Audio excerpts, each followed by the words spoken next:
प्रणाम मित्रों, कुलदीप भगत online classes में पुनः स्वागत है।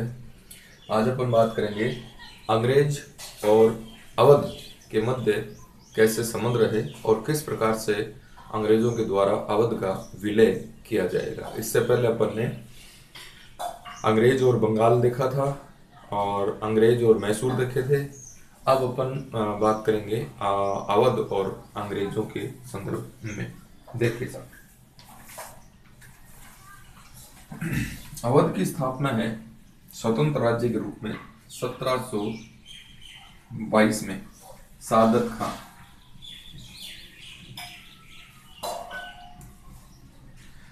खां बुरहानुल मुल्क के द्वारा कर दी गई थी। इसके बाद में इसका भतीजा सफदरजंग है, यह यहाँ का क्या बनता है, शासक बनता है 1739 से 54।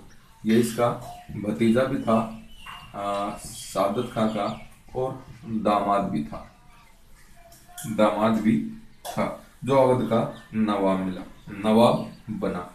मुगल बादशाह मोहम्मद शाह ने इसको अपना वजीर है यह नियुक्त किया था। युद्ध होता है मणिपुर का युद्ध और मणिपुर का युद्ध है 1748 में होता है। अब्दाली वह मुगलों के मध्य होता है, जिसमें सफदरजंग ने किसका साथ दिया था, मुगलों का साथ दिया था। सफदरजंग ने मुगलों का साथ दिया। इसके बाद में सुजाऊ दौला शासक बनता है 1754 से 1775 के मध्य। सुजाऊ दौला शाह आलम द्वितीय को लखनऊ में शरण देता है। यह शाह आलम द्वितीय जो मुगल शासक था, वह पानीपत के युद्ध में पानीपत का युद्ध हुआ था, तीसरा युद्ध में अहमद शाह अब्दाली के पक्ष में अहमद शाह अब्दाली का पक्ष इसने लिया था। नेक्स्ट है, इसके बाद में आसफ उद्दौला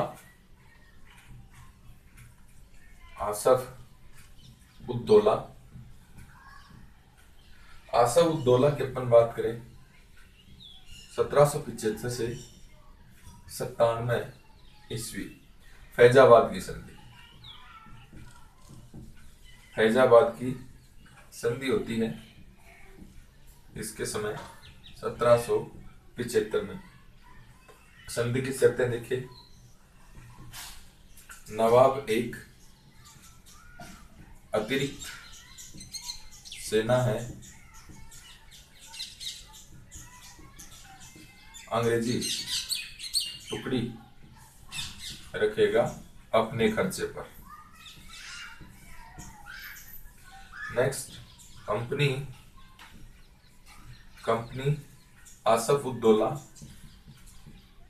कंपनी आसफ के मंत्रियों की नियुक्ति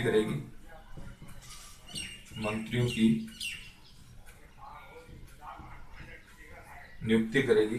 नेक्स्ट है, निजी ब्रिटिश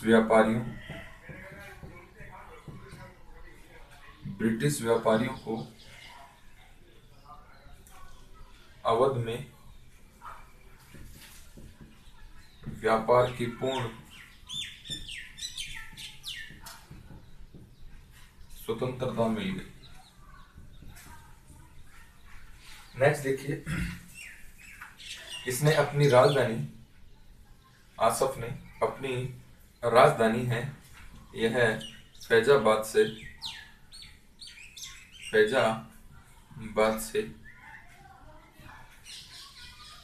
लखनऊ है यहाँ पर स्थानांतरित कर दी। इसने वारेन हेस्टिंग्स के साथ मिलकर अवध की बेगमों से जबरन दन छीना।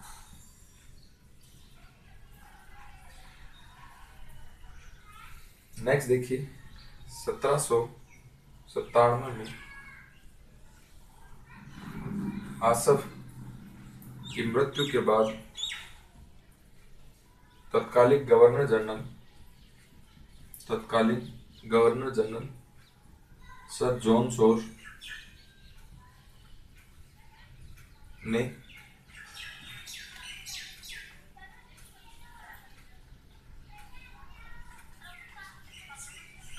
वजीर अली और इसके बाद सादत अली को क्या बना दिया, नवाब बनाया। सादत अली है, इसके बारे में अपन पढ़ेंगे। देखिए सादत अली है, इसने राजा की उपाधि धारण करी थी। सादत अली के बारे में और भी महत्वपूर्ण बातें पढ़ेंगे। देखिए अंग्रेज और अवध के संदर्भ में बात करेंगे। 1722 में अवध स्वतंत्र राज्य के रूप में जो स्थापना करता है सादत अली बुरहान उल मुल्क। इसके बाद में इसका भतीजा सफदरजंग है, ये बनेगा शासक। इसका भतीजा और दामाद था मोहम्मद शाह, मुगल बादशाह मोहम्मद शाह का वजीर बना। मणिपुर का युद्ध होता है और इस युद्ध के अंदर 1748 में अब्दाली और मुगलों के मध्य युद्ध होता है। तो सफदरजंग किसके साथ में रहता है, मुगलों के साथ में रहता है। सुजाउद्दौला, इसने शाह आलम द्वितीय, मुगल बादशाह शाह आलम द्वितीय को लखनऊ में शरण दी और पानीपत का जो थर्ड युद्ध हुआ था इसमें अहमद शाह अब्दाली का साथ दिया था इसने। आसफ उद दौला की बात करें तो फैजाबाद की संधि होती है 1775 में। तो देखेंगे यहाँ पर अंग्रेजों का हस्तक्षेप शुरू हो जाता है। नवाब एक अतिरिक्त सेना की टुकड़ी है, ये अपने खर्चे पर रखेगा और कंपनी आसफ के मंत्रियों की नियुक्ति करेगी और निजी ब्रिटिश व्यापारियों को अवध में व्यापार करने की पूर्ण छूट दी जाएगी। इसने अपनी राजधानी फैजाबाद से कहाँ स्थापित कर ली, लखनऊ में स्थापित कर ली। इसने वारेन हेस्टिंग्स के साथ मिलकर अवध की बेगमों से जबरन दन छीना। बहुत अच्छा क्वेश्चन है। नेक्स्ट देखिए 1797 के अंदर आसफ के समय तत्कालीन governor general sir John Shore ने आसफ की मृत्यु के बाद में वजीर अली को नवाब बनाया और उसके बाद में सादत अली को नवाब बनाया। सादत अली ने राजा की उपाधि धारण करी और नवाब बनेगा। देखिए सादत अली के बारे में।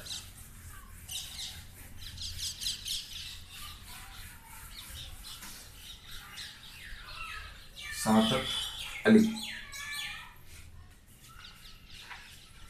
सादत अली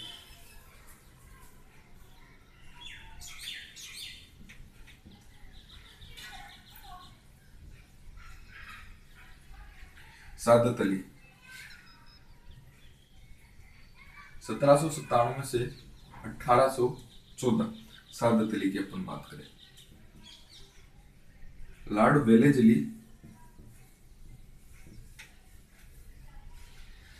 वेलेजली से 1801 में इसने सहायक संधि कर ली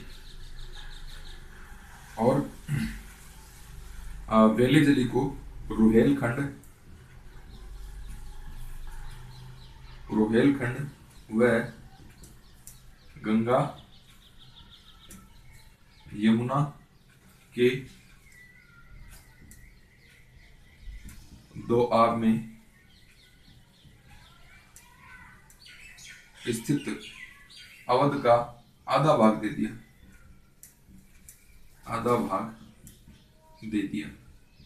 यानी अवध के आधे भाग पर अंग्रेजों का क्या हो गया, कब्जा हो गया। नेक्स्ट देखिए वाजिद अली शाह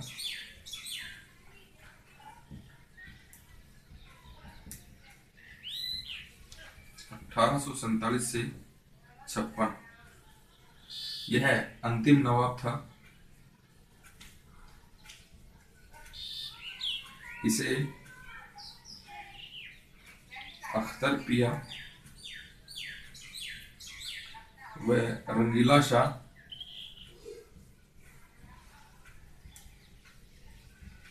के नाम से जाना जाता है। इसे अख्तर पिया और रंगीला शाह के नाम से जाना जाता है। आगे देखिए 1848 में लॉर्ड डलहौजी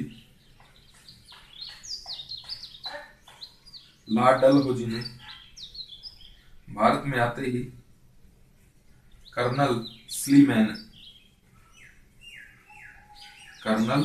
स्लीमैन को अवध के दौरे पर भेजा।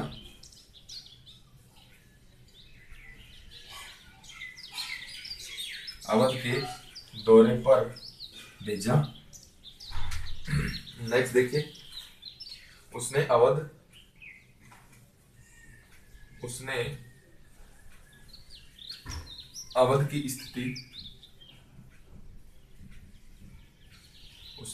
की स्थिति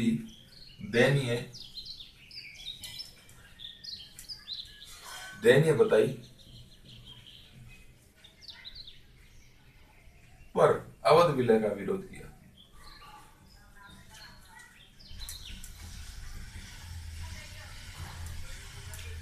अवध विलय का इसने विरोध किया। 1854 में कर्नल जेम्स आउट्रम को लखनऊ का रेजिडेंट बनाया और इसने प्रशासन की दुर्दशा का वर्णन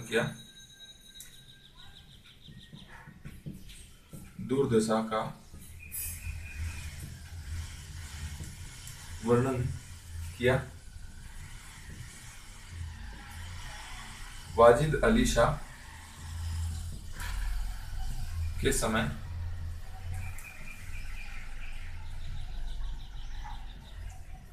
आउट्रम रिपोर्ट के आधार पर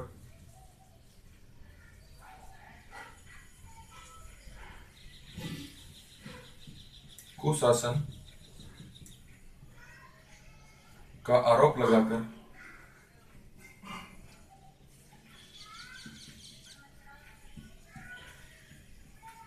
1856 में अवध का विलय किया गया। अवध का प्रथम चीफ कमिश्नर ये जेम्स आउट्रम था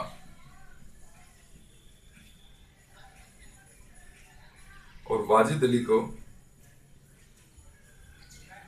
पेंशन देकर कलकत्ता भेज दिया। देखिए, सादत अली ने लॉर्ड वेलेस्ली से 1801 में सहायक संधि करता है। रुहेलखंड गंगा यमुना के दोआब के बीच का स्थान जो है यह अंग्रेजों को मिल गया, यानी लगभग आधा जो अवध है ये किसको मिल गया, अंग्रेजों को मिल गया। वाजिद अली शाह है, इसमें देखिए अंतिम नवाब था, इसे अख्तर पिया और रंगीला शाह के नाम से जाना जाता है। 1848 के अंदर लॉर्ड डलहौजी है भारत आया और इसने कर्नल स्लीमैन को अवध का दौरा करने के लिए भेजा और उसने अवध की स्थिति है ये दयनीय बताई, लेकिन विलय का विरोध किया। 1854 के अंदर कर्नल जेम्स आउट्रम ने लखनऊ का रेजिडेंट बना दिया गया।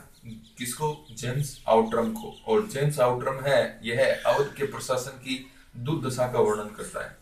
वाजिद अली शाह के समय आउट्रम की रिपोर्ट के आधार पर कुशासन का आरोप लगा करके अवध का क्या कर लिया गया, 1856 में विलय कर लिया गया और अवध का प्रथम जो चीफ कमिश्नर था ये था जेम्स आउट्रम था। अब वाजिद अली जो है इसको पेंशन देकर के कहाँ भेज दिया जाता है, कलकत्ता भेज दिया जाता है। तो ये जो बात थी ये आपकी बात हो गई अंग्रेज और अवध के संदर्भ में महत्वपूर्ण बातें। इसके बाद में अपन बात करेंगे अंग्रेज और पंजाब। धन्यवाद।